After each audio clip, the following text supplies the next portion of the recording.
SER Podcast. Hola, soy Javier Ruiz y esto es Hora 25 de los negocios. Hoy, Banco Central Europeo, pero hoy, consultorio de autónomos. Responde el ministro José Luis Escrivá. Summing up, inflation continues to be undesirably high. Es el resumen del Banco Central Europeo en la voz del Banco Central Europeo. La inflación es demasiado alta, así que hay que subir tipos de interés. El crecimiento es algo que se está ralentizando, así que hay una subida de 0,5 puntos esta vez y probablemente otra en septiembre. Pese a que el mercado laboral funciona. Further normalization of interest rates will be appropriate. Habrá más normalización, es decir, más subidas de tipos de interés. Esto es lo que ha dicho hoy Christine Lagarde, después de que el Banco Central Europeo suba los tipos un 0,5%. El doble de lo que estaba previsto porque esperábamos un 0,25%. Hay una subida porque los precios están fuera de control. Un 8,6% está subiendo la inflación en la zona euro.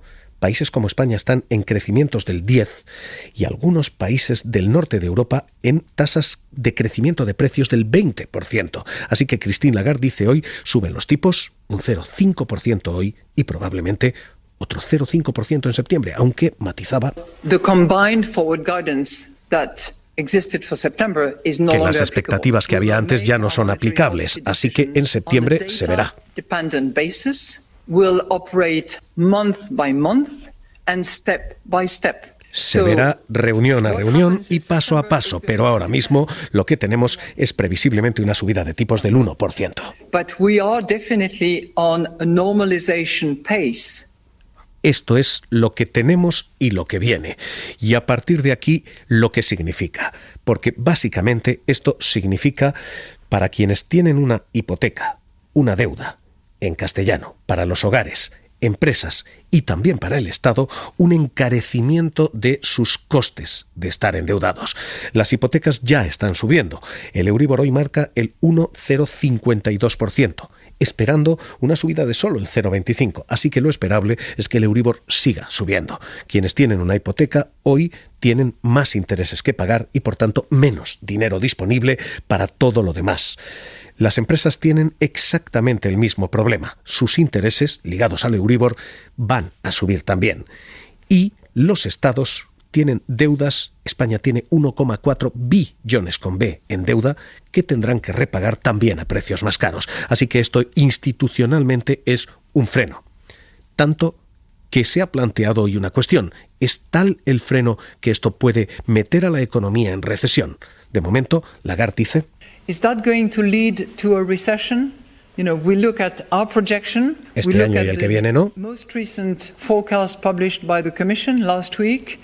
Under the baseline scenario, there is no recession, neither this year ni este año ni el que viene. Is the horizon clouded? Of course it is. Pero se ha enturbiado, se ha nublado el horizonte, desde luego que sí. Eso es lo que hoy dice el Banco Central Europeo. Las consecuencias a esta hora están servidas ya a lo micro, a las hipotecas, a los créditos y a la deuda soberana, y a lo macro, a si esto nos mete o no en una recesión, porque toda la economía va a tener que pagar más de lo que estaba previsto. Esto es lo primero que ha ocurrido hoy. Y con esto, Pablo Anzola, ¿qué tal? Muy buenas noches. ¿Qué tal? Buenas noches. Hay unos ganadores muy claros y son quienes prestan dinero más caro, con más intereses, los bancos, que hoy se han disparado en bolsa. Sí, de hecho, de los 6 valores que más suben hoy en el IBEX, 4 son bancos. Ese anuncio del Banco Central Europeo ha impulsado ya la banca Bankinter, que por cierto ha presentado resultados, ha terminado liderando las ganancias, se dispara casi un 6%, le sigue Sabadell y CaixaBank, que suben un 3 y un 2,4%, y BBVA también se queda en la parte verde de la tabla con subidas del 0,7%. Así que hoy festival bancario y hoy problemas para los endeudados. Esto es lo primero que hay tras la reunión del Banco Central Europeo. Lo segundo es más técnico, pero probablemente tenga tanta importancia como esto primero. Desde luego, en términos históricos, consenso de todos, absoluta unanimidad de todos los consejeros del Banco Central Europeo. Los 25 han aprobado un nuevo instrumento que se bautiza como TPI y que básicamente es un instrumento antifragmentación, para que las primas de riesgo de un país y de otro no se separen. Es decir, para que no nos pase lo que ocurrió en los años 2008 y 2012, que países como España tengan que pagar más intereses de los que paga Alemania. Así que hoy el Banco Central Europeo ha anunciado un nuevo mecanismo, STPI. Un programa específicamente diseñado para evitar que las primas de riesgo se separen y con absoluta discrecionalidad del BCE. ¿Cómo va a funcionar? Hay 4 principios rectores que básicamente dicen que se aplicará a los países que tengan disciplina fiscal, a los países que cumplan con ciertas reformas, y a partir de ahí, y con toda esa letra pequeña, lo cierto es que el Banco Central Europeo puede hacer lo que quiera, cuando quiera y cuanto quiera, porque ni siquiera tiene límites en el gasto y en la compra de deuda. Así que lo que hoy ha sacado el Banco Central Europeo es un nuevo bazooka en materia monetaria. Tiene capacidad para disparar, tiene capacidad para unir las economías de todos los países, evitando que las primas de riesgo de España y de Alemania se separen, de Italia y de Alemania se separen. Así que hoy doble jugada por parte del Banco Central Europeo. Hoy esta sin duda es la noticia del día y las repercusiones van a ser muchas, todavía durante mucho tiempo. Hora 25 de los negocios, seguimos. Hora 25 de los negocios, con Javier Ruiz. Hola, mi nombre es Suso, trabajo por cuenta propia desde hace más de 22 años, de forma ininterrumpida. Soy Rafa Sanz y me dedico a la consultoría y gracias de antemano por darme la palabra. Estos son los autónomos que hoy tienen todavía muchas preguntas con el nuevo régimen que ha aprobado el ministro Escrivá y las organizaciones y agentes sociales.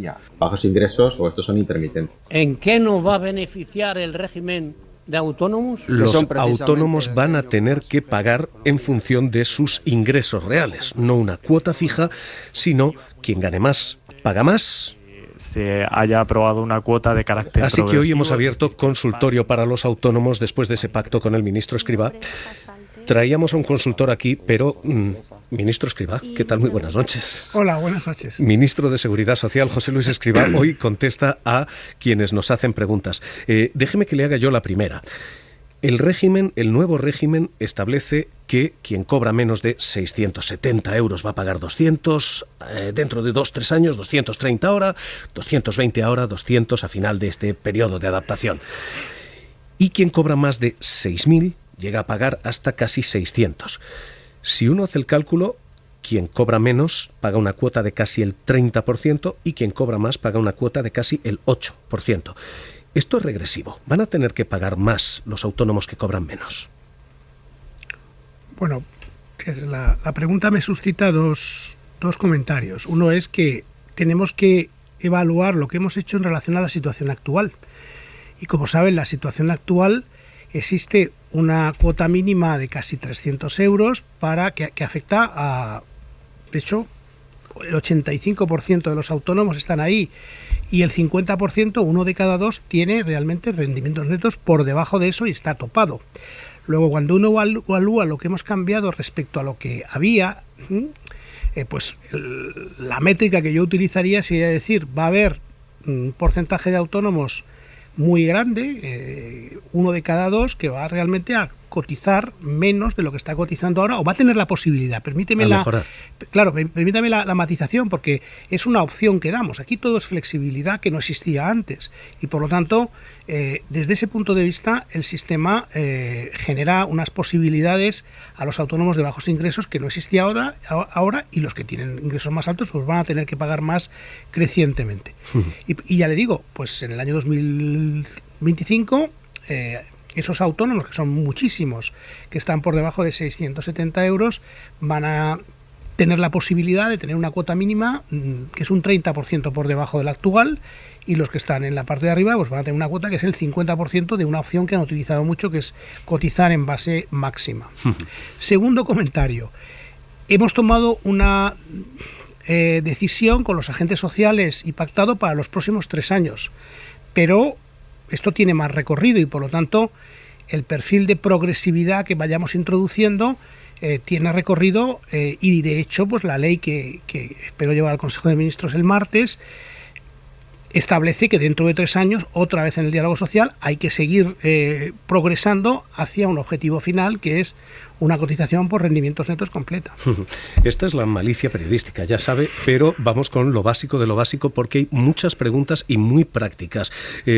Escuchemos, primero, mi nombre es Joaquín y me dedico al mundo audiovisual. Al señor Escrivá me gustaría preguntarle cuándo va a entrar esta nueva medida en vigor. ¿Cuándo esto empieza? ¿Cuándo esto entra en vigor? El 1 de enero de 2023, es decir, dentro de 5 meses. Es cuando empieza a funcionar. ¿Y cómo? ¿Qué ha de hacer quien diga, oiga, yo gano ahora 2.000, 3.000? ¿Cómo pide estar en esa franja, en ese límite? Bueno, los autónomos a principio del año, y para eso, por cierto, hemos creado una herramienta que se llama Importas, que ya está en marcha, por ejemplo, para darse de alta y baja, que es con este móvil. Yo la he utilizado, es extraordinariamente sencilla, como una transacción bancaria, es muy muy fácil manejarse y es un avance con respecto a lo que tenemos ahora. Pues esa herramienta Importas, a partir del 1 de enero, hará que los autónomos tengan que establecer una cotización, digamos, esperada de sus rendimientos durante el año. Tendrán la posibilidad en esa herramienta de modificarlo hasta 6 veces al año. Por lo tanto, a medida que vaya avanzando el año y van viendo cuáles van a ser sus rendimientos netos, pues podrán ir ajustando o no el nivel. De tal forma que irán cotizando en el tramo correspondiente al rendimiento neto que ellos vayan fijando en esas ventanas cada 2 meses. Finalmente, cuando termine el año, cuando tengamos los datos finales del rendimiento neto declarado en el impuesto sobre la renta a las personas físicas, pues habrá una regularización que puede ir en la doble dirección.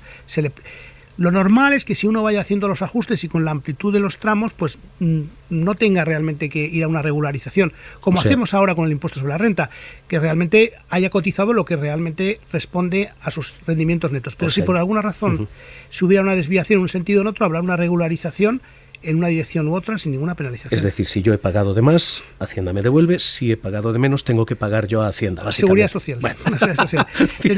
Seguridad pagar, social. Cotizar, en este caso, que es mejor que pagar, porque realmente son cotizaciones para tener derechos. ¿Le plantean esto algunos de quienes nos están escuchando? Hola, soy Adrián Yánez y soy gestor cultural y autónomo desde hace ya varios años. Esa intermitencia que hay en el sector de la cultura, tengo dudas de saber si eso me va a afectar a tener que pagar una cuota más alta en esos trimestres que más ingreso y pagar una cuota más baja en los trimestres que no ingreso nada, si esa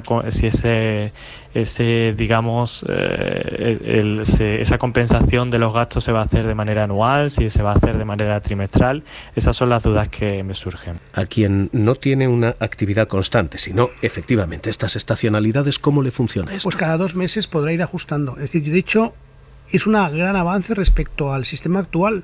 En el sistema actual, esos autónomos con rendimientos estacionales y volátiles tenían que pagar todos los meses el mínimo, que era casi 300 euros, 290 y muchos euros. Bueno, ahora no. Ahora pueden llegar hasta 200 o pueden ir por encima en el año 2025, 230 ahora, y por lo tanto, en los periodos más bajos, donde puede tener un poco más difícil, puede bajar su cotización y subir su cotización. Tiene la posibilidad de revisarlo con esta herramienta tan sencilla, con un simple apunte cada 2 meses. Y eso le da mucha flexibilidad y al final, pues, el resultado final se regularizará. Nos pregunta por tarifas planas y por cómo quedan. Dice Javier, escuche. Buenas tardes, mi nombre es Javier Verdú Martín. Actualmente soy asesor de empresas. Yo actualmente estoy con la tarifa plana y ya mismo me finaliza. Entonces no sé si cuando acabe esta tarifa plana automáticamente se me aplicarán los nuevos tramos de cotización o los tendría que solicitar yo en base a los ingresos que he tenido. Otra duda que me surge es si estos nuevos tramos de cotización se le aplican también a los autónomos societarios. Sí, efectivamente, al acabar el periodo de tarifa plana pasará a tener los rendimientos que correspondan a sus rendimientos netos con los tramos que hemos establecido, y si está con rendimientos bajos, pues no tendrá que ir a los 295 anteriores, sino que se quedará en los 230 y en los próximos años a 200. Por lo tanto, tendrá una posibilidad, de nuevo, esto es una posibilidad, siempre puedes cotizar más si quieres, pero tiene la posibilidad de cotizar por esos niveles más bajos. No va a haber una tarifa como tal, pero sí es verdad que mantenemos en la norma para los que pasen por una situación como la de la persona que nos ha preguntado, que arrancan su actividad como autónomo el primer año, habrá una cuota reducida de 80 euros el primer año, y el segundo año la mantendremos siempre y cuando mantengan ingresos por debajo del ingreso mínimo, por debajo del salario mínimo interprofesional. Respecto a los societarios, hay varias de societarios, le voy a preguntar enseguida, pero sobre societarios, los societarios tienen algunas peculiaridades, de tal forma que aquellos que tengan rendimientos netos por debajo del salario mínimo interprofesional no podrán acogerse. Ahora mismo hay que decir que los societarios ahora mismo tienen una cotización mínima de 1.300, la vamos a bajar a 1.000, pero no más allá de 1.000. Es decir, que podrán tener una reducción, pero no como los autónomos con rendimientos realmente muy bajos. Vamos a mantener y los que estén por encima, pues en función de su tramo. Hay preguntas en cuanto a las cuantías de la cotización, y hay una queja generalizada que es, oiga, esto sigue siendo demasiado dinero, nos dice David Esfontanero de La Rioja. Hola, soy David y al ministro le preguntaría, ¿por qué aun con el nuevo régimen de autónomos hay tanta diferencia en la cantidad con otros países de Europa? Muchas gracias. Bueno, somos de los países que tiene una protección de autónomos más grande en toda Europa. A que algún país, el que puede tener en la cabeza, no todos, alguno que tiene cuotas más bajas, los autónomos no tienen sanidad pública, ni tienen pensiones públicas. Por lo tanto, hay que poner en el platillo los dos lados. No hay que mirar solamente el lado de los ingresos, sino el de la acción protectora.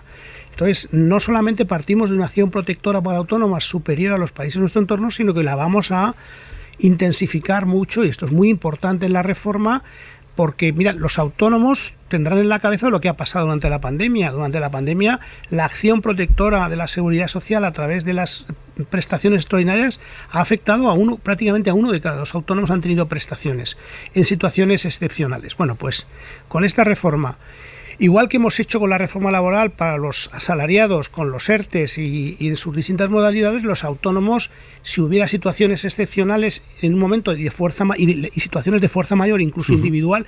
Mire, pensemos, por ejemplo, una situación que no estaba contemplada y que ahora está contemplada con la nueva norma.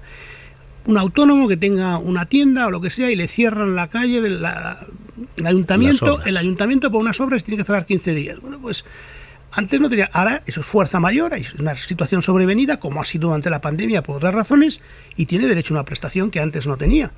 Esto lo hemos incorporado a la norma. O una prestación de lo que llamamos ERTE sectorial, que ahora mismo se está aplicando a los asalariados de las agencias de viaje porque han mantenido una situación complicada y el Consejo de Ministros estableció una decisión al respecto, fijó una decisión sobre pues si el autónomo está en el sector de las agencias de viaje, podrá tener una ayuda significativa en una situación de crisis del sector. Y finalmente hemos hecho algo que era una reivindicación histórica de los autónomos, que es el cese de actividad.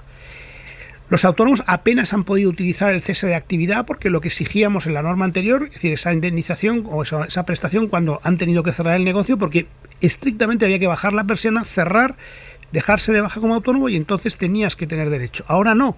Establecemos con esta nueva norma lo que llamamos el cese de actividad parcial bajo determinadas condiciones, porque hay situaciones en las cuales, mire, este tema lo descubrimos, lo evaluamos muy bien en el caso de La Palma, porque en el caso de La Palma, del volcán de La Palma, hemos protegido a muchos autónomos.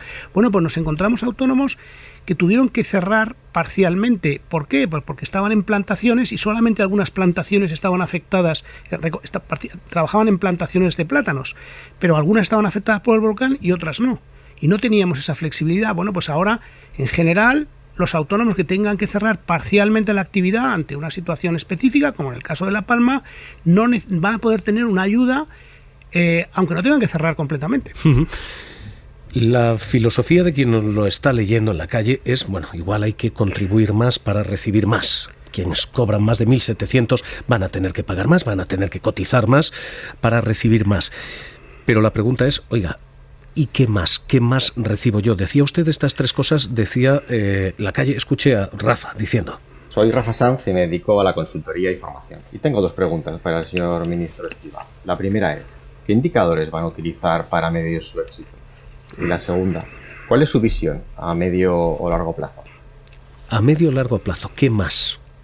El éxito tiene el que la acción protectora de la seguridad social se extienda mucho más a los autónomos. Piense usted que los autónomos reciben un 40% menos de pensión que un asalariado, que 1 de cada 3 autónomos necesita un complemento a mínimos de pensión, que prácticamente ha habido, me parece que 200 autónomos que en el año 19, antes de la pandemia, tuvieron la posibilidad de acceder a una prestación por cese de actividad. Por tanto, pensiones más altas, prestaciones más altas. Esto será la vara de medir del éxito de esta reforma, claro. Ministro, hasta aquí su labor de consultor de autónomos. Le agradezco que hoy haya, atendido a la audiencia de la SER. Es un placer, me hace me apunto cuando me lo pidan. No se preocupe, hemos atracado 2 veces a Yolanda Díaz a este tipo de consultorio, así que no se preocupe que le volvemos a atornillar cuando usted se deje. Dicho esto, no le dejo marchar sin comentar lo que estábamos diciendo, la noticia del día. Hoy se ha reunido el Banco Central Europeo, hemos hablado de subida de tipos, hemos hablado de ese mecanismo antifragmentación, pero ha habido un momento y ha habido un pasaje en esa, rueda de prensa en la que el vicepresidente español, Luis de Guindos, hablaba sobre el impuesto que ustedes acaban de aprobar, el impuesto a los bancos. Y Luis de Guindos advertía al gobierno español que hay 3 líneas que no puede y no debe pasar. Que los impuestos no frenen el crédito, decía, que no eleven los intereses de los bancos a hogares y corporaciones,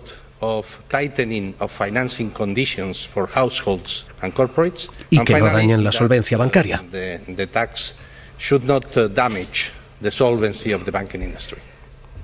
Ministro, ¿cómo lo leen? ¿Les han puesto a ustedes límites aquí? Bueno, no conocía este episodio, pero con la experiencia que yo he tenido en mi vida, porque yo he trabajado 4 años en el Banco Central Europeo, he sido director de la División de Política Monetaria del Banco Europeo, he trabajado muchísimos años en el mundo de los bancos centrales, en el Banco Internacional de Pagos de Basilea, y por tanto he estado presente en muchísimas de esas ruedas de prensa y después las he seguido desde otros entornos constantemente. Es extraordinariamente inhabitual que el vicepresidente conteste, siempre contesta, en este caso la presidenta del Banco Central Europeo, que entiendo que ha sido una pregunta que le han formulado desde el público, entiendo. Ella ha remitido a Luis de Guindos.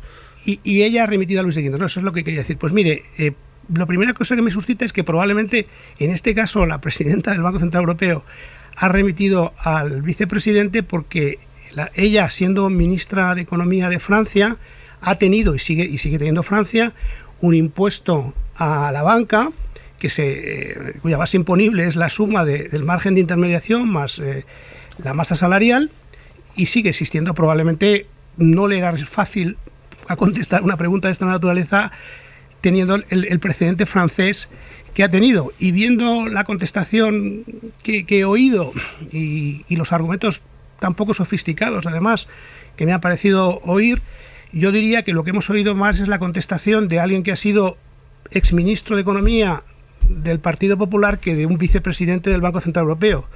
Un exministro de Economía del Partido Popular que saltó sin solución de continuidad a la vicepresidencia del Banco Central Europeo. Esa es la reacción así de golpe que me suscita esto que acabo de oír. El límite y los 3 límites que les ponen, ¿el impuesto español los puede vulnerar? ¿Se puede frenar el crédito? ¿Se puede poner en riesgo la solvencia? Yo no es mi área de responsabilidad del gobierno, pero este impuesto existe en muchos países europeos, existe en los países escandinavos, y esto está muy estudiado, y por lo tanto, ya le digo, ese tipo de argumentación pues me ha parecido, sinceramente, y el tipo de consideraciones sorprendentes, y son perfectamente contestables, pero no prefiero no entrar. No le aprieto más, ministro, pero sorprendente es que es, que no es técnica, que es política.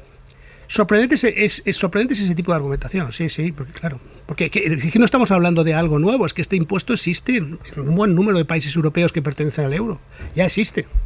No estamos hablando de nada nuevo. Entonces, pues no sé qué habrá hecho el Banco Central Europeo con todos los países, empezando por Francia, que tiene este impuesto ya. Pues por eso me parece sorprendente, sí.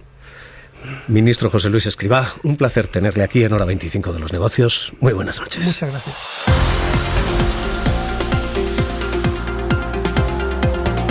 Suscríbete a Hora 25 de los Negocios. Todos los episodios y contenidos adicionales en la app de Cadena SER y en nuestros canales de Apple Podcast, Spotify, iVoox, Google Podcast y YouTube.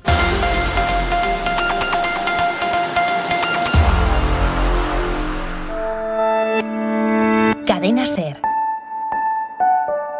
La radio.